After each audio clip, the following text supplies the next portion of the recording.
people, good morning. Today I'm going to talk about relocation so that I can inspire someone and help someone as they make these crucial decisions with regards to the relocation. The first thing is you need to know the route you are using for relocation. Is it a study visa? Is it a work visa? Because each one has got its own pros and cons. If it's a study visa, it means you're obligated to work and study. Working and studying is not easy at all. And let alone taking your family with you, it is equally difficult. Because you need to be a mom, you need to look after the kids, you need to work and provide for the kids, you need to study as well. You need to raise money to take care of the family. You need money to pay for your school fees. And paying school fees as an international student is so expensive. So if it is a study visa, also know that, is it going to allow me to work after I have finished? Because most countries now, they'll offer you study visas, but they will not allow you to work in that country after you complete the degree. Then the other thing is, if it is a work visa, know the kind of work you are going to do, the pros and the cons. Because usually when a country looks for foreign workers for a certain field, it means the locals are not keen to work in that sector. Therefore, you need to know in full. Number 3, also know the country. How volatile is the country? How stable is the country? Because there are countries which are deporting Zimbabweans or deporting foreigners every week. Or they are passing new immigration laws for foreigners every day. So that country is not kind of viable. You cannot make future plans based on such a country. One example is the UK. There is no certainty. Looking at its track record, the Windrush generation, Brexit, and now there's one looming, 2026, 2027, 2028, where most Africans might go back. All this because of their policies on foreign workers and immigration, of which is not wrong, because they have the right to protect their values, their British values, look out for their citizens, put their citizens first. As you know, as foreigners come in, they come in with a lot of pros as well. You know, so every country has a right to protect its territory. And here is the mistake that I almost made that prompted me to make this video. I almost sold my house in the UK, in Zimbabwe. I have a small 3-bedroom house in Zimbabwe, and I almost sold that house when I was planning to come here. I came here and my husband did to follow 3 months later.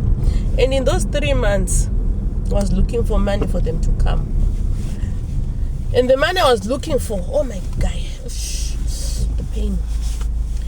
And for those 3 months when I was looking for money, the money I was looking for was money for hotels.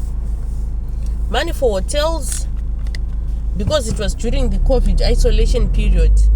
They needed about 5,000 per person. 3,000, I think, 3,000 per person for hotel accommodation for isolation. So for me to raise about 12,000 for 4 of my family to come here, my husband and 3 children, I thought maybe I need to sell my house so that they can come here. And I told my husband, you need to sell the house, sell all the cars, sell everything that we have, and then you can come here. And my husband was like, no. If you're already there, it's been 3 months, and you still can't raise money for us to come, so it means you will never be able to raise money for anything there. You better come back. We can't sell what we have basing on a promise, which has not been delivered yet. 1. 2, if it costs that much to relocate, is it worth it after all? That was his question. And up to now, I thank my husband so much for his wisdom. I thank my husband so much for his wisdom, because we would have been homeless by now. And he said, if you sell the house and something happens to your job and you are fired, what is going to happen to us and the children? Or maybe you die, or you have got an accident, your legs are broken or whatever. Something happens, no one knows what will happen in life. And you have sold the only thing you were certain of, your house. Well, no, man. I almost fought with him and told him, no, it's because you don't want to come here. You are enjoying your life there. Probably you are cheating on me. That's why you don't want to come. If you were really desperate to come and be with me, you would have sold the house and come and be in with me and stuff. But he said, no, I love you, my wife. I'm not cheating, and I'm not selling the house. I'm not selling anything. I will wait until you find the money. Until I got a credit card, got them air tickets, and they came. But it has not been easy. Of course, we are okay. No one goes to bed hungry. We've got a nice place to stay. We drive nice cars. Everything is fine. But it's really not worth to sell a house. I know many people who came, were so desperate to come, they sold their houses to buy work visas and stuff, FA, relocation and stuff. They sold their houses. And now they are failing to buy those houses back. Because when you're in the diaspora, to raise 10 or 15,000 or 20,000 is not child's play. It's not child's play. Because the cost of living is equally high as well. So for you to manage to survive here comfortably, as well as save money to plan your future back home, it is quite difficult. But yes, some are able to do it based on their situation. As you know, circumstances are different. We are not all the same. Then the other thing about relocation, which you need to consider, number 4, that's the cost, right? How much do I lose versus how much do I benefit? You will sell your house, which is worth 40,000, to go and earn 500 or 1,000 pounds. It's not worth it. You can only sell your house, which costs 20,000-30,000. If the job you are going to do is going to give you those returns within 6 months, 3 to 6 months, a shorter time period reduces the risk of failure. So if you hope to achieve it in the next 2, 3, 4, 5 years, anything can happen during that period. So a shorter time frame, better returns. Number 5, look at your age. Is your age really viable for relocation? Because for someone who is 45, 48, 50, to talk of relocation, that they want to come here and work long hours and start learning new things, already at 50, considering our own lifespan as Africans, we should be talking of working on your retirement plan, not learning new things, selling the assets that you have to relocate. That's a complete no. And also look at your long-term and short-term plans. What are your long-term plans? What are your short-term plans? Does the plan fit in with your plans? Are you going there temporarily or you are going there permanently? You need to decide before you leave, because that is going to guide your decision making. Because you will be having a permanent job and a stable lifestyle wherever you are, if you can afford to relocate. And then what you're going to do with your assets back home is determined by the plan that you have, whether to stay here for long or to go back. of which my advice is, you can take the risk and hope to stay here for good, or you can plan to go back, work for 3, 4, 5 years, and that's going to determine how you are going to spend your money as well. If you are here for a short term, you will save each and every dime and prepare for your journey back. But if you are to stay here forever, that is when you engage in long-term commitments such as a mortgage, car finance, loans, and other things. Going to school, going to university, and everything.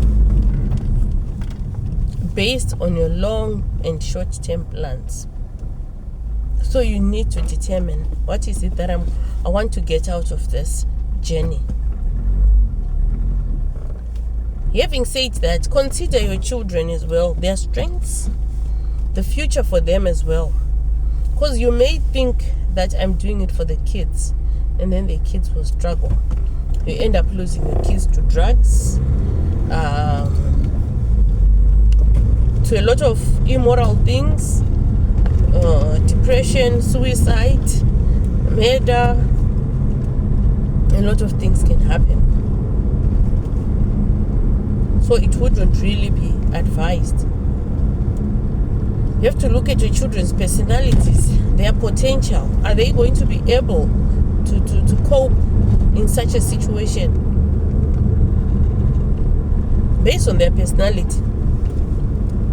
I've got my son who I know is never going to cope because he doesn't like fighting. And some of those places, for you to succeed, you have to be a fighter, you have to be vocal, you have to stand up for yourself and blah blah blah. Tackle bullshit head on and everything.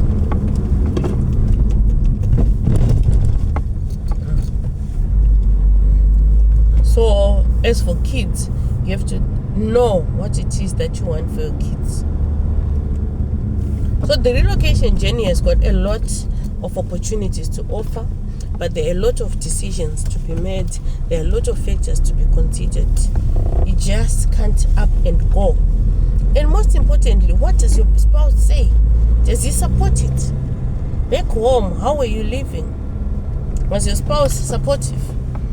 Because if your spouse was not supportive and you bring him over here, it's only going to make things worse. Because a lizard will not change to become a crocodile once it crosses the river. And that's a fact. Or a scorpion will not change to become a butterfly because you've changed places. No. Your terrible husband will always remain your terrible husband, even if you change where to stay. Then some people, they came and their husbands refused to come, and marriages were broken. So you also have to weigh, is this relocation journey really worth me destroying my marriage? I don't think so. I don't think there's anything which can replace your marriage, your functional marriage, unless the marriage was already broken. If the marriage was functional, there's no need to destroy your marriage because of relocation. Your husband comes first, your wife comes first, your children come first. Those are some of the factors to consider when you look at relocation. Having said that, I'm going to find somewhere to park and I switch off my phone. Thank you for watching. Thank you for following. Thank you for subscribing. Good morning.